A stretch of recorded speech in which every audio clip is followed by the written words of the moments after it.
Hello and welcome to the Joe DeLisi Financial Advisor podcast designed to be quick and for current clients, kind of refresh memories of concepts we've covered, and for new clients to maybe even introduce new concepts to them that we've just covered or maybe haven't covered yet.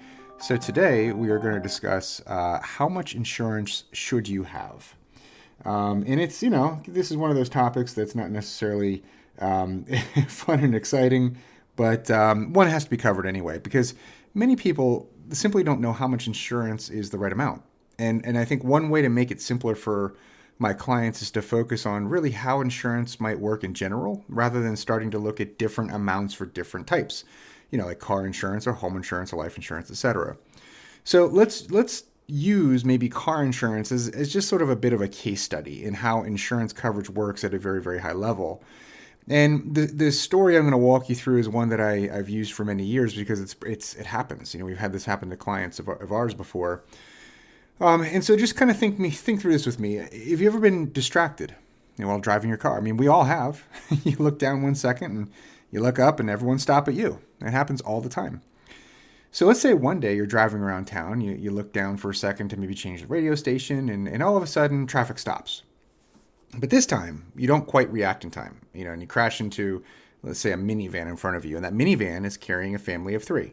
So you got a full-time stay-at-home mom, maybe a little boy, 5 years old or so, and then the father, just a normal guy, making maybe $100,000 a year, something like that. And luckily, you're not hurt. Your car's a disaster. You totaled that, but you don't get a scratch. And the mom and the little boy are okay too, thank goodness. No problems there. However, unfortunately, the father in the car that you hit, the van that you hit, is a different story. Because you just happened to hit him at the exact time. Maybe he was turning around and talking to his son in the back or something. And when the impact occurred, he hurt his back in a way that he's maybe paralyzed. He's never going to work again, probably for life. And so the question that always comes to my mind is, well, what happens now? And the answer is, well, he's probably going to sue you, right? He's going to get an attorney whose job is to establish what is that man worth? What is his human life value? And once they have that, they're going to file suit. Now let's talk about this for a second. So the guy was making, in this case, $100,000 a year. Okay, so he's 35, let's say. He's working until 65. So $100,000 over 30 years, that's $3 million right out of the chute. Not only that, but he can't be the same father he was, the same husband he was. He may need to, re-outfit his home where he can operate with his issues now. So what's he going to sue for? $3 million, but I don't know, probably more. Pain and suffering. What about increases in pay over those 30 years, or bonuses he won't get, or any of that kind of stuff? So it could be 3, it could be 5, it could be 10. Let's just say 5. It could easily be 5. So the suit is filed against you for $5 million. Now, what are you covered for? Every car insurance policy is different, but let's say you're insured against liability cover, in a liability situation for $300,000, which is pretty common. Now, in this case, your property and casualty company is going to pay that $300,000, but where does the next 4.7 come from? And the answer is it's going to come from your balance sheet, and it gets worse.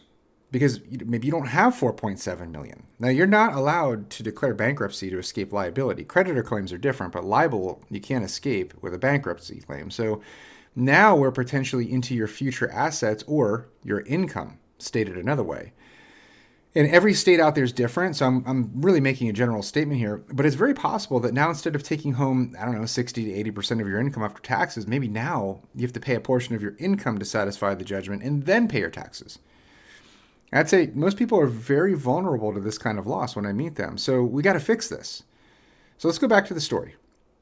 Now you're sitting in court, and the judge says he or she, they're going to reconvene on Monday. They're going to pass down the verdict. And Monday rolls around. So all weekend you're freaking out. Monday rolls around. You're sitting in the back of the courtroom expecting really the worst. The judge is going to deliver sure financial ruin to you when that jury comes back. And yet the bailiff answers the phone and says, hey, it's for you.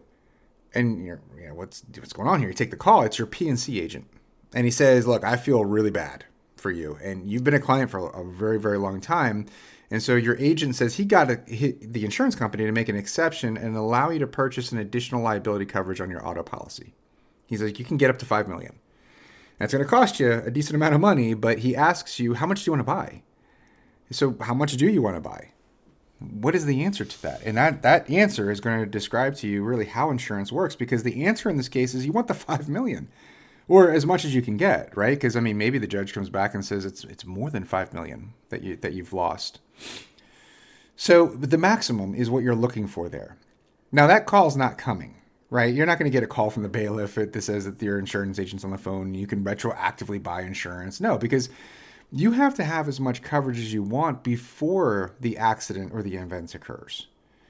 So let's flip this scenario for a second. Let's say somebody hits you. You're not the one who caused the accident, but you're the person in that van. And there's a major economic loss there, right? I mean, the person who hits you, let's say that they don't even have your balance sheet. Maybe they have no real money or real income at all. Maybe they don't even have insurance. Well, now what? Well, maybe your property and casualty company pays out something to you from your policy. There are some provisions in there, but will it be your full value as if you were able to work for your entire career and gain all the earnings and the increases and the bonuses and the 401k matches and maybe the stock options? I mean, probably not. So you can't sue the guy who's got no money. There's nothing to sue for. Well, how do you sustain yourself? Where does the money come from? And the answer is it comes from your balance sheet, your current balance sheet. Now, the problem is you're likely not holding your future value in cash at this moment right now. Most of us aren't. So really, in either case here, your assets and your future assets are very much at risk. Now, here's the big question. If the person who hit and injured you had a decent balance sheet and income, would you sue that person? Of course you would. And it's not to be vindictive, but your future and your family's future is gone. And it's not your fault, and somebody needs to be held to account for that. So how much would you sue for? And the only correct answer there is really, again, your full economic value, which is basically all of your future cash flows that you could get discounted at a rate, which is really just called present value. And that's what the courts call human life value. Now, if in the same accident, let's say you weren't injured, but you were killed, would your husband or your wife still sue? Or would they say, well, he's dead. What are we going to do? No, of course they're going to sue. What about, for how much? The same amount? More or less? I mean, you got to get as much as you can. Because either way, you have to replace your human life value. So the protection component of your balance sheet is the one area we can never go back and fix after that event occurs. If you lose money in your 401k, can we fix that? Well, sure. And the market could always rebound. But if you are that father and you don't have the right coverage, you and your family will likely never rebound. So whether it's car insurance or homeowners insurance or life insurance or really any kind of insurance, the correct amount of coverage is the full replacement value of the asset. And this is a fairly straightforward math formula, but I'll warn you, it's probably a much higher amount than you think, because most people are walking around ready to quote unquote settle out of court for a very small amount of coverage on their life or their assets compared to, relative to what they're actually worth to their family.